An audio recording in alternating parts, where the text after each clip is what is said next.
Hi hello ನಮಸ್ತೆ, ನಾನು ರಾಜು. ಅಷ್ಟೇ ನೀವು ನೋಡ್ತಿದ್ರ centre point Kannada YouTube channel. ಕಳೆದ 2-3 ದಿನಗಳ ಹಿಂದೆ ಬಿಜೆಪಿ ಕೈಗೊಂಡಂತ ಅತಿ ದೊಡ್ಡ ನಿರ್ಧಾರ ಅಂದ್ರೆ ಅದು ಬಿಜೆಪಿಯ ಕಟ್ಟಾಳವಾದಂತ ಹಿಂದೂ ಕಾರ್ಯಕರ್ತರಾದಂತ ಮತ್ತು ಹಿಂದೂ ಪರ ಕಾಳಜಿಯನ್ನು ಹೊಂದಿರುವಂತ ಮತ್ತು ಅಪಾರ ಕಾರ್ಯಕರ್ತರನ್ನ ಹೊಂದಿರುವಂತ ಅಪಾರ ಬೆಂಬಲಿಗರನ್ನ ಹೊಂದಿರುವಂತ ಯತ್ನಾಳ್ ಅವರನ್ನ ಬಿಜೆಪಿಯ ಪಕ್ಷದಿಂದ 6 ವರ್ಷ ಉಚ್ಚಾಟನೆ ಮಾಡಲಾಯಿತು. ಈ ಸುದ್ದಿ ಯತ್ನಾಳ್ ಅವರಿಗೆ ಮತ್ತು ಯತ್ನಾಳ್ ಬೆಂಬಲಿಗೆ ಮತ್ತು ಈ ರೆಬಲ್ ಟೀಮ್ನ ಅನೇಕ ಸದಸ್ಯರಿಗೆ ನುಂಗಲಾರದ ತುತ್ತಾಗಿ ಪರಿಣಮಿಸಿತು. ಯಾಕಂದ್ರೆ ಇವತ್ತೇನು ಯತ್ನಾಳ್ ಅವರಿಗೆ ಅಧಿಕಾರ ಇದೆ, ಯತ್ನಾಳ್ ಅವರು ಬಿಜೆಪಿ ಅಂತ ದೊಡ್ಡ ಪಕ್ಷದ MLA ಆಗಿದ್ದಾರೆ. ಆದ್ರೆ ಮೊನ್ನೆಯಿಂದ ಅವರು ಬಿಜೆಪಿಯ MLA ಆಗಿಲ್ಲ, ಅಂದ್ರೆ ಸ್ವತಂತ್ರ MLA ಆಗಿರ್ತಾರೆ. ಬಿಜೆಪಿಯ ಚಿಹ್ನೆಯಿಂದ ಗೆದ್ದು ಬಂದ ಕಾರಣ ಅವರಿಗೆ ಅಂತ ಮಹತ್ವ ಇರುವುದಿಲ್ಲ. ಯಾಕಂದ್ರೆ ಅವರು ಈಗ ಪಕ್ಷದಿಂದ ಉಚ್ಚಾಟನೆಯಾಗಿದ್ದಾರೆ. ಜೊತೆಗೆ ಹೋರಾಟಗಾರರು ಕೂಡ ಇವತ್ತು ಹೋರಾಟ ಮಾಡ್ತಾರೆ, ನಾಳೆ ಹೋರಾಟ ಮಾಡ್ತಾರೆ. ಮುಂದೊಂದು ದಿನ ತಮ್ಮ ರಾಜಕೀಯ ಭವಿಷ್ಯಕ್ಕಾಗಿ ತಮಗೆ ಯತ್ನಾಳ್ ಕಡೆ ಹೋಗ್ಬೇಕು ಅಥವಾ ಬಿಜೆಪಿ ಕಡೆ ಇರಬೇಕು ಎನ್ನುವ ದ್ವಂದ್ವ ನೀತಿಯಲ್ಲಿ, ದ್ವಂದ್ವ ನಿಲುವಿನಲ್ಲಿ ಅವರು ಕೂಡ ಯಾವ ಕಡೆ ವಾಲ್ತಾರೆ. ಇವತ್ತು ಯತ್ನಾಳ್ ಅವರ ಕಡೆ ಬ್ಯಾಟ್ ಬೀಸ್ತಾ ಇದ್ದಾರೆ, ಯತ್ನಾಳ್ ಅವರ ಕಡೆ ಬ್ಯಾಟ್ ಬೀಸ್ತಾ ಇದ್ದಾರೆ, ಯತ್ನಾಳ್ ಅವರ ಪರವಾಗಿ ಮಾತಾಡ್ತಾ ಇದ್ದಾರೆ. ಯತ್ನಾಳ್ ಅವರ ಪರವಾಗಿ ಮಾತಾಡ್ಲಿಕ್ಕೆ ಆಗದಿದ್ರು ಕೂಡ ರಹಸ್ಯ ಸಭೆಯನ್ನ ಮಾಡ್ತಾ ಇದ್ದಾರೆ. ಆದ್ರೆ ಮುಂದೊಂದು ದಿನ ಅವ್ರು ಯತ್ನಾಳ್ ಪರವಾಗಿ ನಿಲ್ತಾರ, ಯತ್ನಾಳ್ ಅವರ ವಿರೋಧವಾಗಿ ನಿಂತು ಬಿಜೆಪಿನ ಸಪೋರ್ಟ್ ಮಾಡ್ತಾರ. ಇವೆಲ್ಲದಕ್ಕೂ ಕೂಡ ಕಾಲ ಉತ್ತರ ಕೊಡಬೇಕಾಗಿದೆ. ಆದ್ರೆ ಯತ್ನಾಳ್ ಅವರು ತಮ್ಮ ಉಚ್ಚಾಟನೆ ಆಗ್ಲಿ, ಬಿಜೆಪಿಯಿಂದ 6 ವರ್ಷ 10 ವರ್ಷ ಉಚ್ಚಾಟನೆ ಮಾಡಿದ್ರು ಕೂಡ ಅವರು ಬಗ್ಗುವಂತ ಜಗ್ಗುವಂತ ಜಾಯಮಾನದವರು ಅಲ್ವೇ ಅಲ್ಲ. ಇವತ್ತು ಶನಿವಾರ ಗ್ರಹಣ ಕೂಡ ಇದೆ. ಹಾಗಾಗಿ ಯತ್ನಾಳ್ ಅವರು ಶನಿದೇವರ ದೇವಸ್ಥಾನಕ್ಕೆ ಹೋಗಿ ಅಲ್ಲಿ ನೇರವಾಗಿ ಅಪ್ಪ ಮಕ್ಕಳ ಮೇಲೆ ವಾಗ್ದಾಳಿಯನ್ನ ಮಾಡ್ತಾರೆ. ಅವ್ರು ನೇರವಾಗಿ ಹೇಳ್ತಾರೆ, ನೋಡಿ ಇವತ್ತು ಶನಿವಾರ ಗ್ರಹಣ ಕೂಡ ಇದೆ, ನಮ್ಗೆ ಗ್ರಹಣದಿಂದ ಮುಕ್ತಿ ಆಗ್ಬೇಕು. ನನಗೆ 2.5 ವರ್ಷಗಳ ಕಾಲ ಸ್ವಲ್ಪ ಕೆಟ್ಟ ಕಾಲ ಇತ್ತು, ಈಗ 2 ದಿನದ ಹಿಂದಿನಿಂದ ಅದು ನನಗೆ ಮುಕ್ತವಾಗಿದೆ. ಇನ್ನೇನಿದ್ರು ಹೋರಾಟ, ಅಪ್ಪ ಮಕ್ಕಳ ವಿರುದ್ಧ ಹೋರಾಟವೇ ನನ್ನ ಧ್ಯೇಯ. ನನಗೆ ಯಾವುದೇ ತರದ ದ್ವಂದ್ವ ಇಲ್ಲ. ಮೊದಲು ದ್ವಂದ್ವ ಇತ್ತು, ಪಕ್ಷದಲ್ಲಿ ಇದ್ದು ಕೂಡ ಸ್ವಲ್ಪ ಮಾತಾಡ್ಲಿಕ್ಕೆ ಹಿಂಜರಿಕೆ ಆಗ್ತಿತ್ತು. ಆದ್ರೆ ಈಗ ಯಾವುದೇ ದ್ವಂದ್ವ ಇಲ್ಲ. ನನ್ನ ನೇರ ಹೋರಾಟದ ಪ್ರಥಮ ಹೆಜ್ಜೆ ಇವತ್ತಿನ ಸ್ಟಾರ್ಟ್ ಆಗುತ್ತೆ. ಅಪ್ಪ ಮಕ್ಕಳ ಮೇಲಿನ ನೇರವಾದ ಹೋರಾಟ ನನಗೆ ಇಲ್ಲಿಂದ ಸ್ಟಾರ್ಟ್ ಆಗುತ್ತೆ ಎಂದು ಹೇಳೋದರ ಮುಖಾಂತರ ಮತ್ತೆ ಇದೀಗ ತಲೆನೋವಿಂದ ತಪ್ಪಿಸಿಕೊಂಡಂತ BSY ಮತ್ತು ಅವರ ಪುತ್ರರಿಗೆ ಮತ್ತೊಂದು ತಲೆನೋವಾಗಿ ಪರಿಣಮಿಸಿದೆ.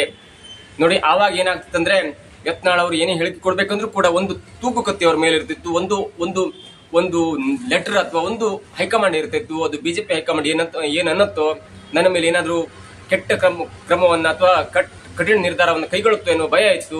ಹಾಗಾಗಿ ಸ್ವಲ್ಪವನ್ನೇ ಮಾತಾಡ್ತಿದ್ರು, ಸ್ವಲ್ಪವನ್ನು ಹಾಗೆ ಇಟ್ಕೊಳ್ತಿದ್ರು. ಆದ್ರೆ ಈಗ ಅವೆಲ್ಲದರಿಂದ ಮುಕ್ತವಾಗಿ ಹೊರಗೆ ಬಂದಿರುವಂತ ಯತ್ನಾಳ್ಗೆ ಈಗ ಫ್ರೀ ಬರ್ಡ್ ಆಗಿದ್ದಾರೆ ಅಥವಾ ಸ್ವತಂತ್ರ ಪಕ್ಷಿತರಾಗಿದ್ದಾರೆ. ಮುಂದೆ ಅವ್ರು ಪಕ್ಷ ಕಟ್ತಾರೋ, RCP ಅಂತ ಒಂದು ಪಕ್ಷ ಕಟ್ತಾರೋ, ಆ ಪಕ್ಷ ಕಟ್ಟಿ ಯಾವೆಲ್ಲ ರೆಬೆಲ್ ಮುಖಂಡರನ್ನ ಸೆಳಿತಾರೋ ಅವೆಲ್ಲ ಬೇರೆ ಪ್ರಶ್ನೆ.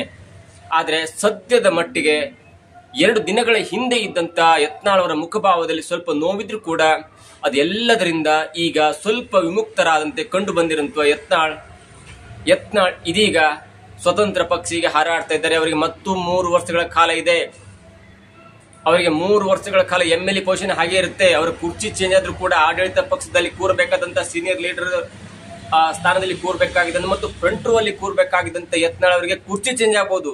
ಅವರಿಗೆ ಸ್ವತಂತ್ರ ಪಕ್ಷದ ಸ್ವತಂತ್ರ ಅಭ್ಯರ್ಥಿಯ ಒಂದು ಚೇರ್ ಕೊಡಬಹುದು, ಆ ಒಂದು ಸಾಲನ್ನ ಸ್ಪೀಕರ್ ಅವರು ನಿಗದಿ ಮಾಡಬಹುದು. ಆದ್ರೆ ಅವರ ಮೇಲೆ ಇದ್ದಂತ ತೂಗು ಕತ್ತಿ ಆಗ್ಲಿ, ಅವರ ಮೇಲೆ ಇದ್ದಂತ ಒಂದು ಹಸ್ತವಾಗ್ಲಿ, ಅವರ ಮೇಲೆ ಇದ್ದಂತ ಒಂದು ನೆರಳಾಗ್ಲಿ ಈಗ ನೆರಳಿಲ್ಲ. ಅವರು ಸ್ವತಂತ್ರ ಪಕ್ಷಿಯಾಗಿ ಎಲ್ಲಿ ಬೇಕಾದ್ರೂ ಹಾರಾಡ್ಬೋದು, ಯಾರು ಬೇಕಾದ್ರೂ ಅವ್ರ ಪರವಾಗಿ ಮಾತಾಡ್ಬೋದು, ಯಾರ ಪರವಾದ್ರೂ ಮಾತಾಡ್ಬೋದು, ಯಾರು ವಿರುದ್ಧವಾದ್ರೂ ಮಾತಾಡ್ಬೋದು. ಆದ್ರೆ ಅವರು ಈಗ ಇಡುವಂತ ಹೆಜ್ಜೆ ಇದೆಯಲ್ಲ ಅದು ಮಹತ್ವದಾಗಿದೆ. ಯತ್ನಾಳ್ ರೆಬಲ್ ಬಣದಲ್ಲಿ ಗುರುತಿಸಿಕೊಂಡಿರೋ ಪ್ರತಾಪ್ ಸಿಂಹ ಆಗಿರ್ಬೋದು, ಸಿದ್ದೇಶ್ವರ ಆಗಿರ್ಬೋದು, BP ಹರೀಶ್ ಆಗಿರ್ಬೋದು, ಜೊತೆಗೆ ಕುಮಾರ್ ಬಂಗಾರಪ್ಪ ಆಗಿರ್ಬೋದು, ಅವರು ಕೂಡ ನಿನ್ನೆ ಸಿದ್ದೇಶ್ವರ ಮನೆಯಲ್ಲಿ ಒಂದು ದೊಡ್ಡ ಮೀಟಿಂಗ್ ಅನ್ನು ಮಾಡಿದ್ದಾರೆ. ಈಗಾಗಲೇ BP ಹರೀಶ್ ಅವರಿಗೆ ಶೋಕಾಟ್ ನೋಟಿಸ್ ಅನ್ನು ಕೊಟ್ಟು ಟೈಮ್ ಅನ್ನ ಕೊಟ್ಟು 72 ಗಂಟೆಗಳ ಟೈಮ್ ಕೊಟ್ಟು ಹೈಕಮಾಂಡ್ ಅವರಿಗೆ ಉತ್ತರ ನೀಡುವಂತೆ ಒಂದು ಲೆಟರ್ ಅನ್ನ ಕೊಟ್ಟಿತ್ತು. ನಿನ್ನೆ ಬಹುಶಃ ತಿಳಿದ ಮಟ್ಟಿಗೆ ನಿನ್ನೆ ಸಂಜೆಯ ವೇಳೆಗೆ BP ಹರೀಶ್ ಅವರು ಕೂಡ ತಮ್ಮ ಉತ್ತರವನ್ನು ಕೊಟ್ಟಿದ್ದಾರೆ. ಆ ನಡುವೆಯೂ ಕೂಡ ಹೈಕಮಾಂಡ್ ನೇರವಾಗಿ ರೆಬಲ್ ಟೀಮ್ ನ ಮೇಲೆ ಒಂದು ಕಣ್ಣಿಟ್ಟಿದೆ.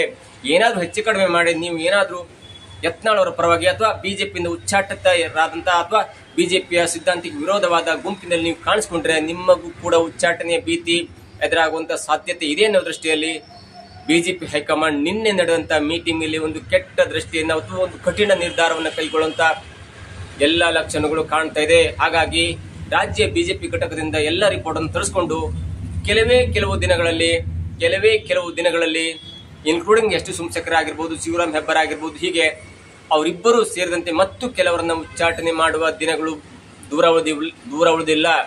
ಅದರಲ್ಲಿ ಬಿ ಪಿ ಹರೀಶ್ ಆಗಿರ್ಬೋದು, ಕುಮಾರ್ ಬಂಗಾರಪ್ಪ ಆಗಿರ್ಬೋದು, ಪ್ರತಾಪ್ ಸಿಂಹ ಆಗಿರ್ಬೋದು, ಸಿದ್ದೇಶ್ವರ ಆಗಿರ್ಬೋದು, ಹೀಗೆ ಅನೇಕರನ್ನ ಒಳಗೊಂಡಂತ ಈ ರೆಬಲ್ ಟೀಮ್ಗೆ ಹೈಕಮಾಂಡ್ ಮತ್ತೆ ಶಾಕ್ ಕೊಡುವಂತ ನಿರ್ಧಾರ ಬಂದರೂ ಕೂಡ ಅಚ್ಚರಿ ಇಲ್ಲ. ಈ ಎಲ್ಲದರ ನಡುವೆ ಇವತ್ತು ಶನಿ ದೇವರ ದೇವಸ್ಥಾನಕ್ಕೆ ಹೋಗಿ ಗ್ರಹಣ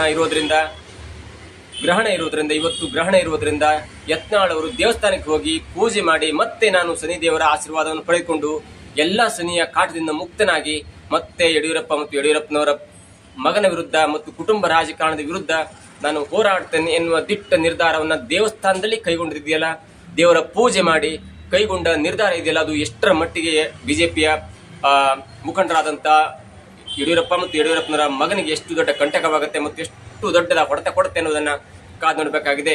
ಏನೇ ಆಗಲಿ, ಬಿಜೆಪಿ ಪಕ್ಷದಿಂದ ಹೊರಗೆ ಹೋದಂತ ಬಿಜೆಪಿಯ ಪಕ್ಷದಿಂದ ಉಚ್ಚಾಟನೆಗೊಂಡಂತ ಯತ್ನಾಳ್ ಅವರು ಮುಂದೆ ಯಾವೆಲ್ಲ ನಿರ್ಧಾರವನ್ನು ಕೈಗೊಳ್ತಾರೆ, ಯಾವೆಲ್ಲ ಟೀಮ್ ಅನ್ನ ತನ್ನ ಜೊತೆ ಇಟ್ಕೊಳ್ತಾರೆ, ಅಥವಾ ಅದಕ್ಕೆ ಪ್ರತಿಕಾರವಾಗಿ ಯಡಿಯೂರಪ್ಪನವರು ಮತ್ತು ಹೈಕಮಾಂಡ್ ಯಾವ ನೀತಿಯ ನಿರ್ಧಾರವನ್ನ ಕೈಗೊಳ್ಳುತ್ತೆ ಮತ್ತು ಯಾವ ತರಹದ ಒಂದು ಪ್ಲಾನ್ ಅನ್ನ ಕೈಗೊಳ್ಳುತ್ತೆ ಯತ್ನಾಳ್ ಅವರನ್ನ ಕಟ್ಟಿ ಹಾಕ್ಲಿಕ್ಕೆ ಮತ್ತು ರೆಬಲ್ ಟೀಮ್ ಅನ್ನ ಚಿಕ್ಕದು ಮಾಡ್ಲಿಕ್ಕೆ, ಈ ಉಳಿದಿರುವಂತಹ ರೆಬಲ್ ಅನ್ನ ತಮ್ಮತ್ತ ಸೆಳೆದುಕೊಳ್ಳಲಿಕ್ಕೆ ಯಾವೆಲ್ಲ ಪ್ಲಾನ್ ಅನ್ನ ಹಾಕೊಳ್ಳುತ್ತೆ ಅನ್ನೋದನ್ನ ಕಾದು ನೋಡಬೇಕಾಗಿದೆ.